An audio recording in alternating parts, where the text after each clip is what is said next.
Our journey began in October 2023, born out of a desperate need for a voice in the midst of chaos. Nearly 2 years later, our catastrophe continues to deepen. The death toll in Gaza continues to climb. Starvation spreads, hostages remain, and settler attacks in the West Bank continue to happen. For some, these are just distant headlines. For us, it's an inescapable reality, one we have no choice but to face head-on. So who are these courageous humans fighting every day for change? What are they doing? And most importantly, what can we do to help? I'm your host, Amira. And I'm your host, Ibrahim. And this is Season 2 of UTTN, the podcast.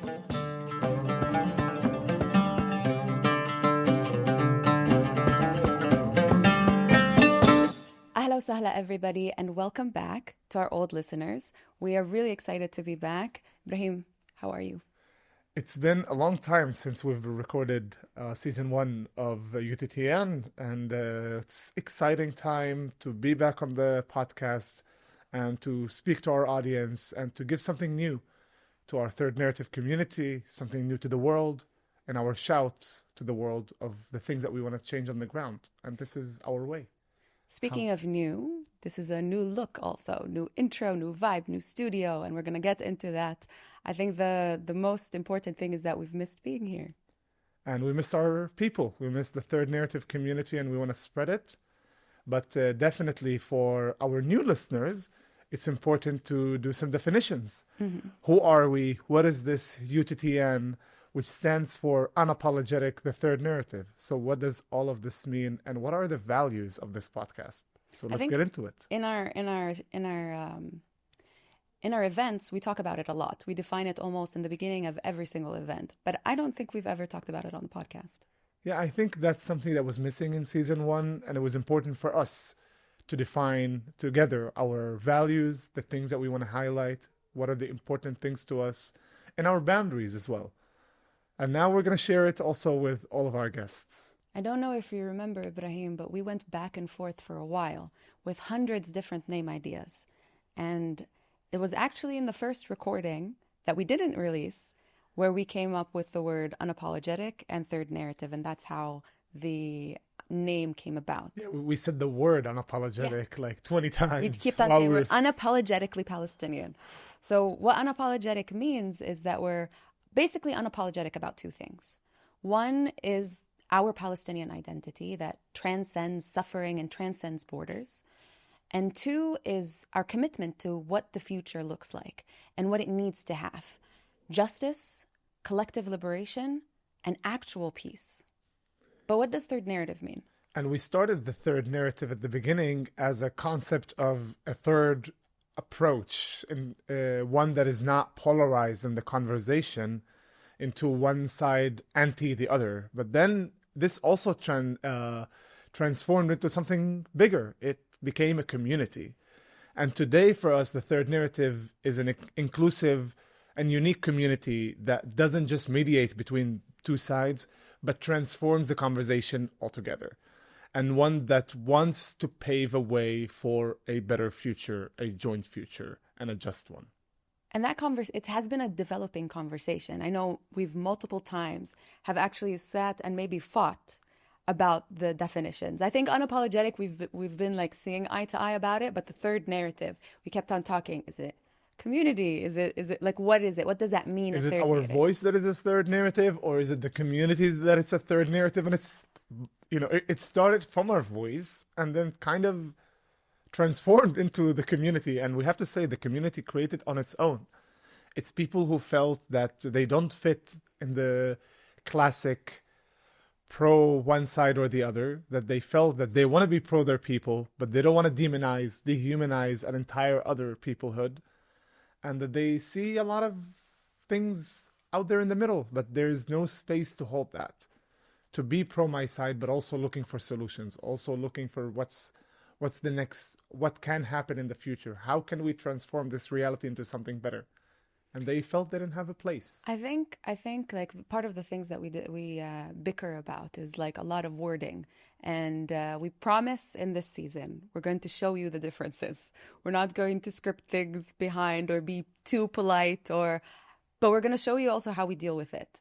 There's a lot, like, I really hate the in the middle or people expecting us to be nuanced, because that kind of is like contradicting with being unapologetically who you are and declaring that you're nuanced. And we've talked about this in season one, but I think we really want to be clear that the third narrative doesn't mean the middle. It means it's a space where everybody is welcome and the values are very clear about peace, justice, collective liberation. It's just like the wording, we're saying the same thing, but I feel like we hear it in a different way. Right, exactly. And some people judge us for it. Yeah. That, oh, it's not the third narrative voice. Yes, it is. The third narrative is a space where we can disagree about a lot of things as long as we're not erasing each other's reality, as long as we're discussing things, as long as I have my voice, but it doesn't eliminate your existence. We're still in the third narrative. And I can have a completely different view than you. It's not, we need to speak, as separate from the conversation, as if we're, looking from the outside in. We're part of the conversation. We are the people. We are the ones who are, we're feeling it on the ground, and we wake up with it every morning and we go to sleep with it every night. But in order to put everything into perspective and what are our boundaries within this space of the third narrative, it's important that we highlight our values. And also, just so you know, soon we will have our website up and running, and you can have our list of values and their description, so you can look them up. In the meantime, it's important that we put a few values out there that define who we are. The first is that the people come first. Our conversation, what we're aiming for is to change or to create a change for the people. It's about the people before the land. We can't sacrifice the people for the land. I feel like some people might say that this is like self-explanatory. Isn't it always the case? But I think politicians might say that, but act in a different way, create slogans that make us think subconsciously and consciously in a different way. Absolutely. So the benefit of the people, our peoples, must always come first in order to take care of the land, not divide it and divide the people. A second one, which we've mentioned multiple times, which is dialogue over debate. We're going to add into this season that there's also going to be action, not just dialogue, but the dialogue, like we see on these shows, places where people want to basically create rage bait without any kind of conclusion, just to throw angry, fireworky emotions to the screen that the viewer receives, but never actually talk about anything substantive. So here in UTTN, we believe in talking and then doing. And following up on that is our concept that engagement is not endorsement. And this is something that we get all the time, and in general, people get. If you talk to someone you disagree with, that means you absolutely support them, you're endorsing them, you are part of their view. And it doesn't have to be the case. We can talk with people who completely disagree with us. That actually also, develops. It might change something in their perspective. And we are too quick to judge and to judge each other on the conversations and to, come to conclusions. Oh, if you're talking to them, for sure you adopted their view. And there's also multiple layers to people's views, and views develop as well. Like, I can agree with you on some things and disagree with you on other things. Doesn't mean we need to work together, and doesn't mean we can't work together. Yeah, it's not an absolutist thing. And I think, especially on Instagram, I feel within social media, people look at you and, I think in other platforms it's not exactly the same. Maybe TikTok is less, but on Instagram it's like, if you follow someone, that means you gave them the letter of approval. If you unfollow, that means you're telling them that now I don't support your views. But you can also follow someone who you disagree with because you want to continue to get their content, know what they're doing, what they're saying, what somebody else is saying that is completely different from yours. It doesn't have to be for the support, but people catch it as such. I think people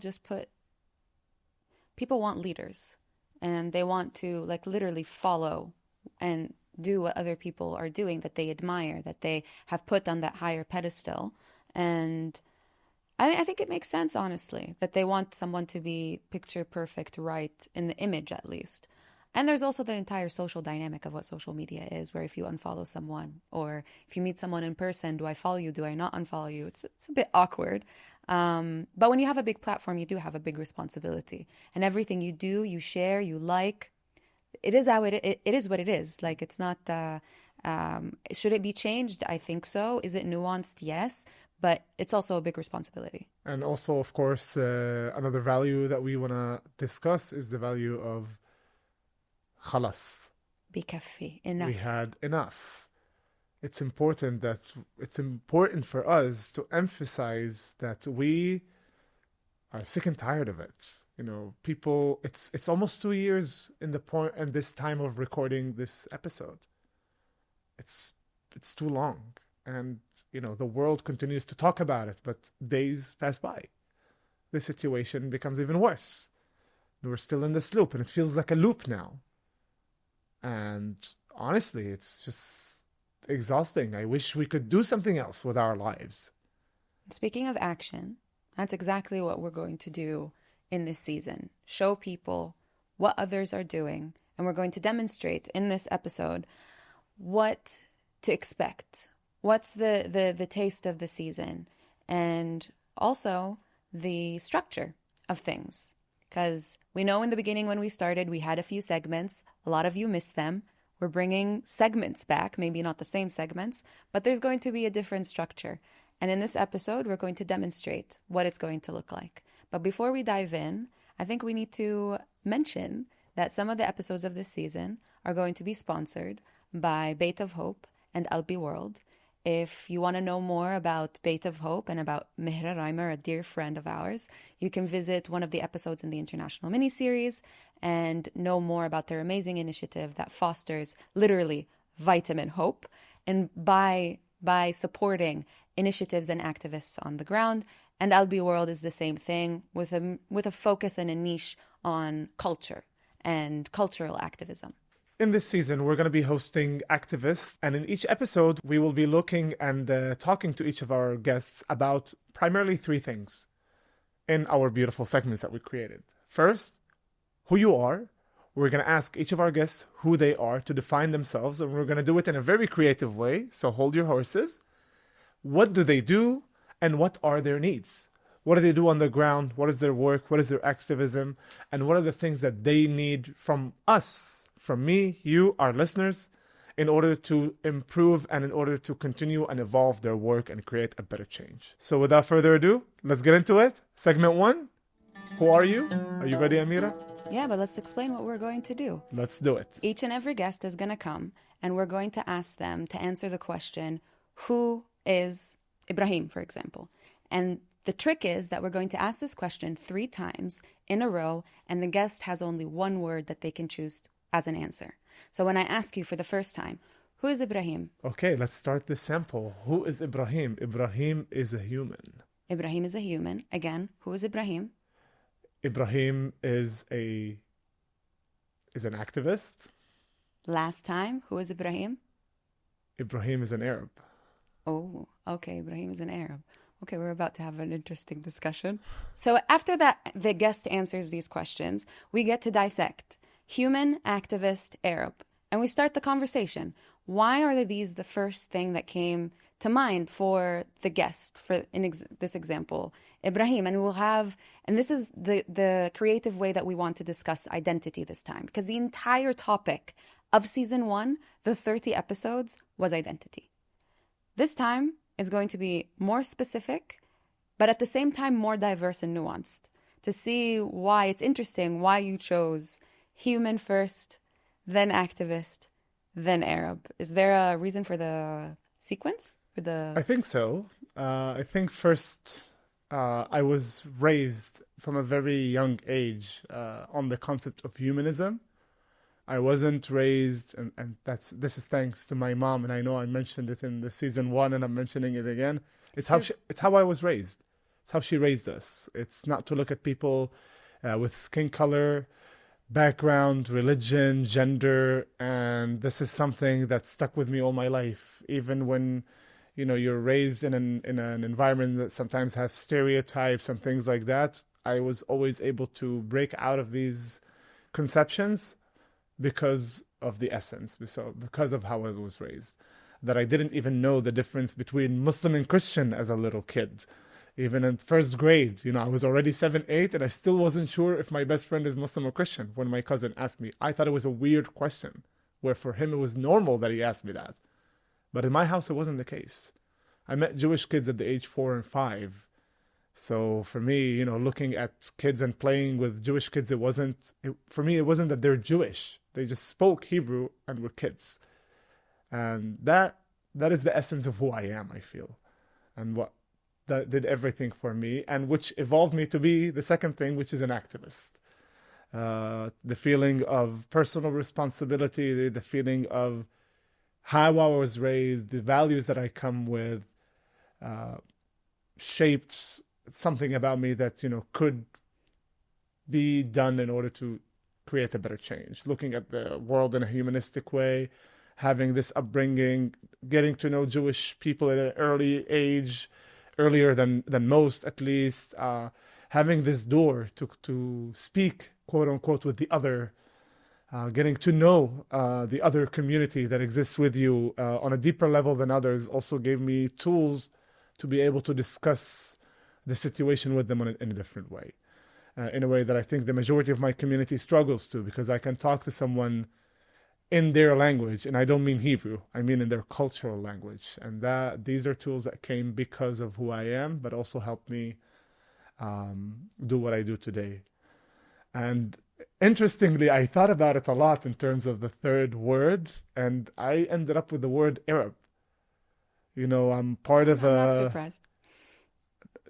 Maybe not surprising, but maybe yes. I mean, I'm from an Arab household, a family, but also I was trying to connect of, what is the one word that will connect, the most, because we as people have different elements of identity. But I feel that for me on a personal level, the identity doesn't only, is limited to only a Palestinian identity. That's my identity also includes another layer, which is the ethnic one. And I feel I have a close element in me to my ethnic one. When I'm in Europe and I hear someone speaking Arabic, I have some friends who just were, who are talking, we're going on a trip together and they're like, we're always with our people. Let's just do our own thing. And I'm like, no, but I'm hearing an accent from a different country. It excites me. Some people for them, it's not. For me, it's exciting. I'm meeting other Arabs. And I think that's because us as Palestinian citizens of Israel, we feel so detached from the Arab world that it's something that it's only on screen. We don't visit enough. We don't have a door to the vast majority of it. There's an envy there to be part of this greater ethnic group in a closer way, and it resonates. I feel it's a part of who I am. My language, so it connects, and I felt it strong when I lived in Egypt, and I connected to other Arabs. There was something to that. I didn't feel like I'm completely different, nor I'm exactly the same, and I love that kind of, we're similar but different. I don't know. I just like the Arab part for me. It's hard to swallow these days. Even though before I was different, I would say Arab before Palestinian as well. But with the ongoing just like with the genocide in Gaza, with the Arab world not doing anything, what comes to mind is like the saying, "Wain al-malayin?" Where are the millions? Whether it's money, whether it's people. So I feel betrayed, and it makes me want to drop. I'm not, if there's an image of what an Arab is, and we say that being Arab is hospitality, it is fostering family values, and then that, since we're all one, and you're abandoning Palestinians, Egypt closing the gates when the march came in a few months ago, and the flotilla and whatever, and just the intervention with the aid situation and all of that, and the fact that all of this catastrophe has been ongoing for close to 2 years now, with no major intervention, and to people that are like thinking about what intervention I'm talking about. I'm not necessarily talking sending troops and fighting and beginning a war, but diplomatic solution, diplomatic intervention, where Israel wants integration into the region. Why not twist Israel's hand, whether you signed a peace accord or not? So it's difficult for me to, not the fact that I don't like my Arab language, my Arab, like all the traditions that we have that is Arab influence, but I have started to make a differentiation, specifically talking to Sudanese friends as well, where they like talk about, no, I'm an indigenous person to this and this tribe, and like I was conquered, and this isn't like a way to say anything anti-Arab or to say anything anti-Palestinian or pro-Israeli. This is to say that these are opinions, these are feelings that exist across the map in the wider region. I feel like, I'm maybe trying to preserve that, the what Arab used to be versus what's unfolding in front of us. And I think it's important to our listeners also, some people might say, well, you guys are talking about the governments are doing this, it's not the people. But I also have another thing to say to the people that, from the Arab world, I mean, we're not 2 years on, we're not seeing protests like we did in the first year. It's as if the topic has, disappeared for some. And even with activism online, we are seeing criticism and frustration from people in Gaza because they are being put on a so-called pedestal of the heroism of the Arab world, as if they're the carriers of the pride of the Arab world. But that ultimately means that they need to stay, fight, and die. And when a Gazan wants to leave, Gazan is expressing his desperation, his fears, the fact that, or the feeling that I wish I can leave and go somewhere and start a new life is deemed as a collaborator, as a traitor, as anti-Palestinian. From people who are sitting on their couches in the AC, in the comfort, and they're telling a Gazan who's suffering for 2 years that he's a traitor for suffering. No, you're supposed to suffer. The fact that you're complaining about your suffering, it means you're not Palestinian enough. And this is, in my opinion, the ultimate betrayal. Condemning a Palestinian for his feelings, for his suffering, when you're not doing that, this is the ultimate betrayal. A Palestinian from Gaza has the right to say whatever the hell he wants. Anything he wants. He's the one who's suffering. You cannot tell him what to do, how to feel. These are the people. We can disagree, but we can't condemn them. And the condemnation, I think, is horrific. And this is a betrayal from the Arab world. I'm just going to add, because these things sometimes get taken out of context and fall within Israeli propaganda. When someone, specifically a Palestinian like yourself, says that, they're like, yeah, let the Palestinians leave. It's not ethnic cleansing. They just want to leave. So it is two sides of the same coin. And it's a difficult conversation because you need to mention everything. Because everything that you say is used by either side to justify what they want to do, the horrific atrocities that they're doing to the people. So yeah, the Gazans have the right to say whatever they want. But at the same time, I think I agree with you. And we don't want to justify what is going on. But yeah, I agree. It's like, some people say, no, but you're meaning that, you're not condemning. Of course I am. Of course we're condemning. Of course we don't want to be in a situation where people will have even the question of whether or not I'm leaving.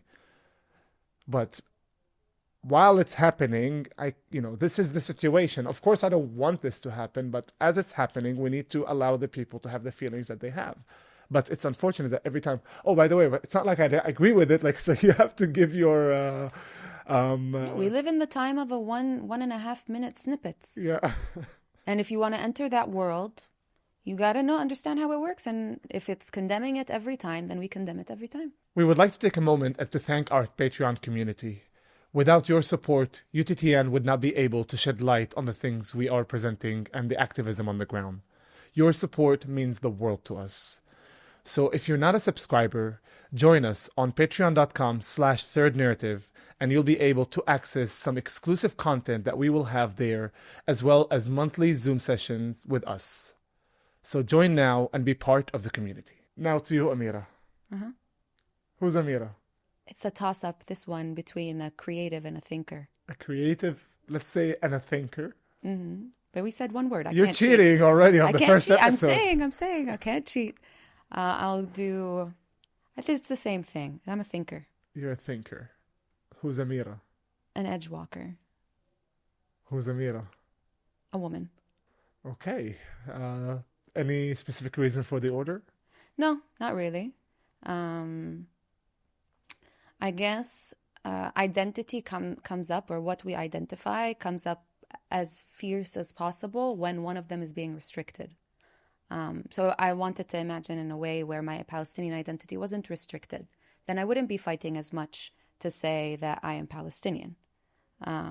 It would be different.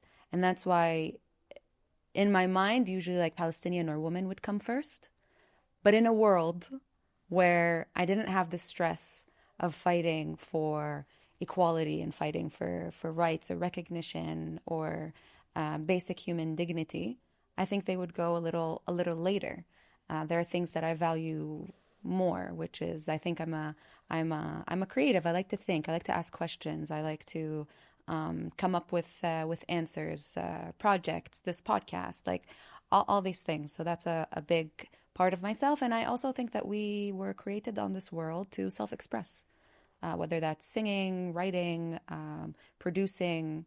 I really think that it is something that, because of the chaos around the world, we're prevented from doing it. It's suppressed, it's inside, and a lot of people are in their 9-to-5 jobs. They can't do what they actually want to do, which might not have a quote-unquote purpose, but the purpose is just to let it out. Whether it's like fashion or whatever it is. So your edge walker is basically your second one, stepping from your... No, that's the thinker.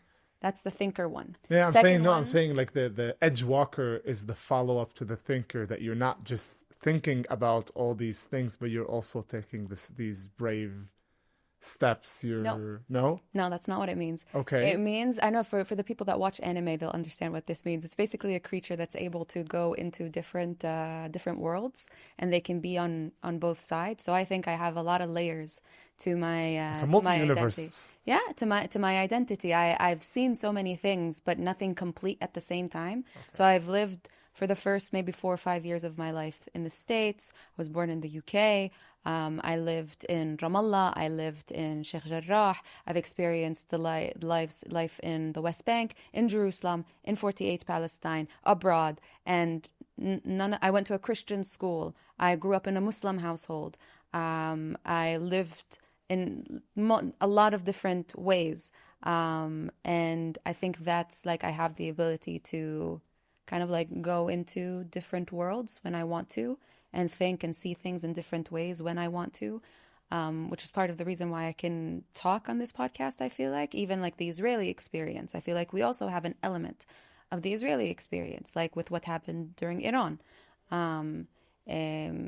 Or you can call it a 48 experience, but for the international world that see things as black and white, it's the quote-unquote Israeli experience. That's on the Israel side of things.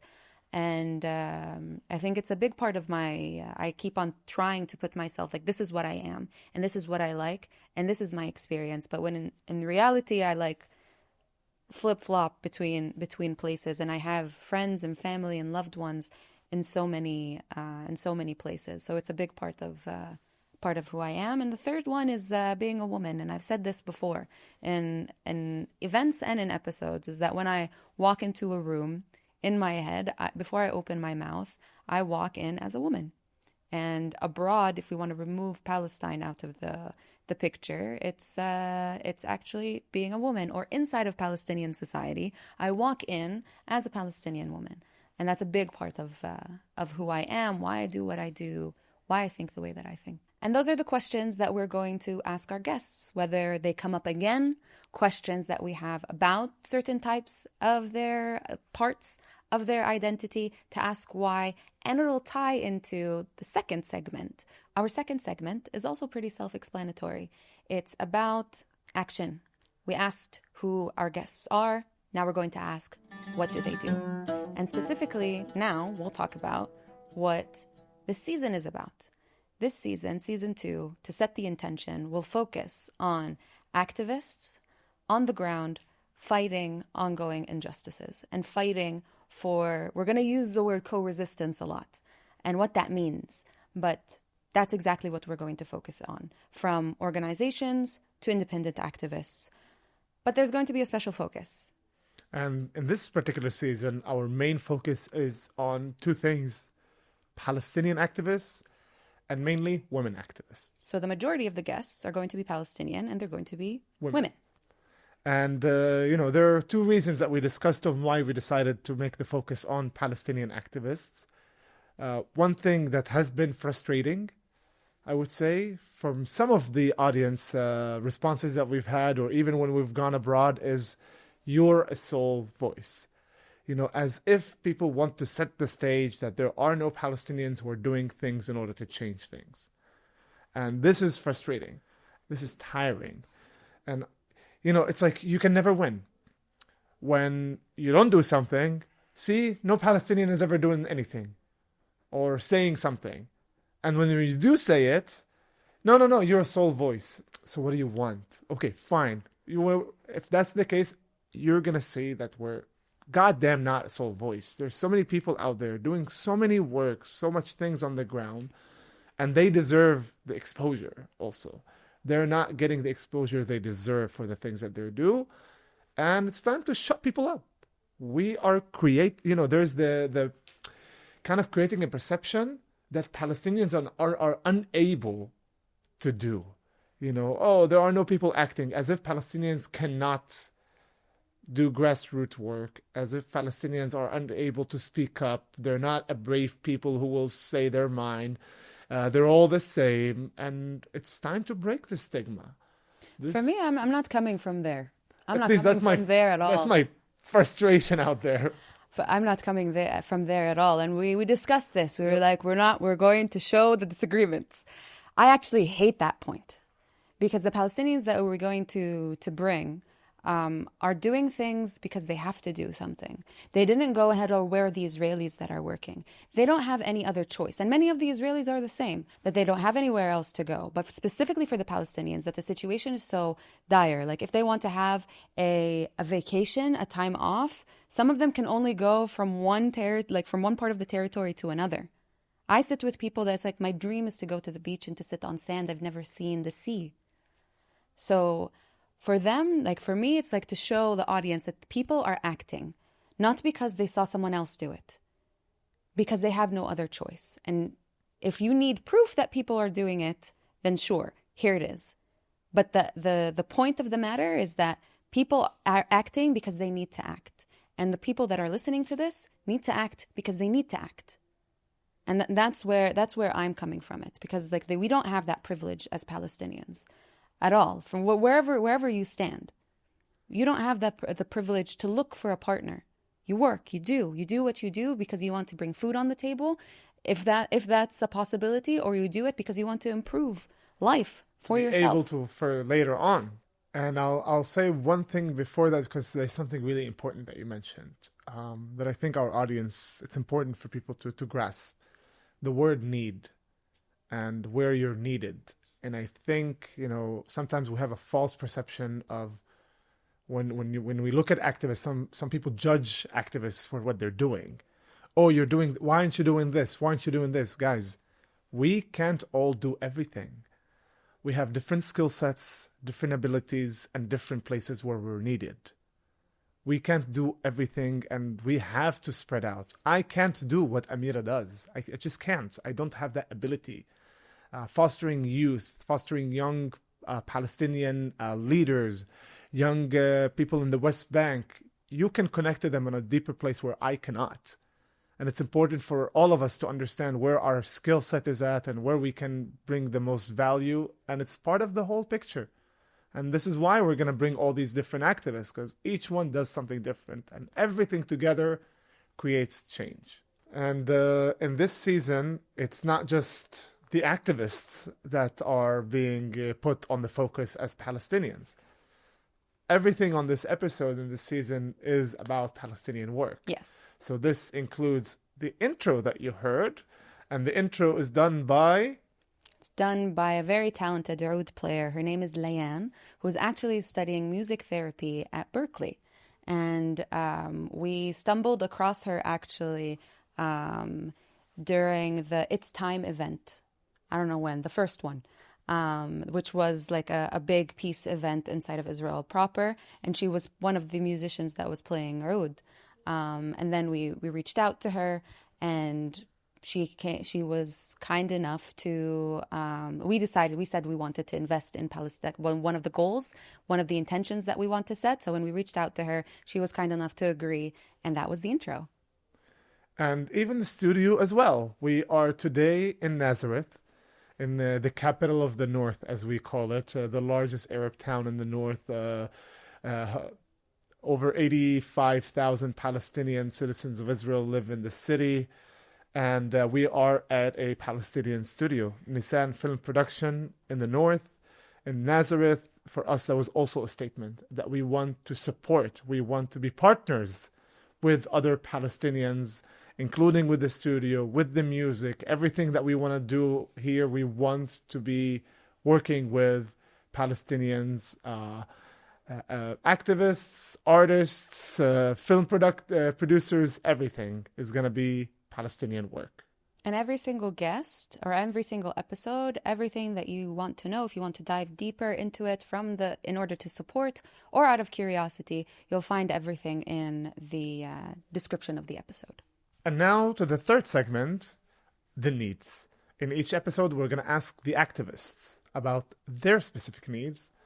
What do they need from us, from the audience, from the world, from potential partners? What are their needs to evolve, to elevate, and to continue and develop their work on the ground? And the reason we decided to frame it this way is because usually people look at things on the macro. It's like, what's the solution? One state solution, two state confederation, whatever. But they forget, which is our first value, is that the people come first. And we need to put into consideration what the people need. And that's why we're going to ask the diverse people that we're going to bring, what are their needs now? What are actions that people, you as listeners, can take in order to support these initiatives or these people? Is it raising awareness? Is it fundraising? It could be very diverse. Honestly, we don't know what we're going to expect because some of them are organizations and others are independent activists. So I think that's very important to point out. We've said on multiple episodes how you and I don't even agree on the same solution. Talk a lot about, even though in the beginning episodes we talked a lot about the two-state solution. And I think it's important to say that this podcast, not season 1, not season 2, or the movement endorses any kind of specific solution or hates on any kind of specific solution, even though the guests and the hosts, us, have our opinions, and our opinions develop and they change. But the needs will always be there, and there will always be an ask for the needs. So, as we did in segment 1 and segment 2, segment 3, we're also going to demonstrate how that conversation is going to go. And in order to do that, we're going to tell you what we, as UTTN, need from you as listeners. First of all, we need you to come with an open ear. And an open heart. And an open heart. To listen and to put yourself in other people's shoes as much as you can. It's not to look at things from your own lenses. Try to hear the people, truly listen to their story, to their pain, to their reality, and to their struggle on the ground, and to learn from that. This is why, when people ask me and Amira, why don't we argue enough on the podcast? Guys, I have a news flash for you. If I, quote unquote, or Amira wins an argument on the episode, no one will be rushing after it to sign on a document and will do the solution I want just because I proved, quote unquote, to Amira that mine has better values or whatever, or that if she does it, somebody's going to rush and sign the contract. It doesn't happen like that. So learn from others. The fact that you're listening to them is not going to eliminate your identity. It is not a threat to your identity or to your values or to your thoughts. It's just a door for you to have to learn from someone else. I would also add radical empathy. Like radical empathy. Because the first season, and we're going to say it, The first season was majority Jewish voices. The activists that we brought, the identities that we brought, there was an imbalance. And we thought that both you and I brought the counterpart. This season, it's going to be different. And to some people, that might be difficult. So same ask, just saying it in a different way, is that we need compassion and we need radical empathy. Regardless of what the people have to say, regardless of the terminology that they use, regardless of, it's like we're going to bring people to tell you their truth. And you can't negotiate or debate someone's truth. You can only listen to it and see if you can help, if you want to, and what you can do. All right, Amira, great. This is a wrap. And thank you guys for joining us on the first episode of Season 2 of UTTN, the podcast. Please continue to follow us on our social media platforms, on our podcast platforms, and most importantly, on our Patreon, where you can be part of the Third Narrative community and get exclusive content on a monthly basis. And join us again for another episode of UTTN, the podcast.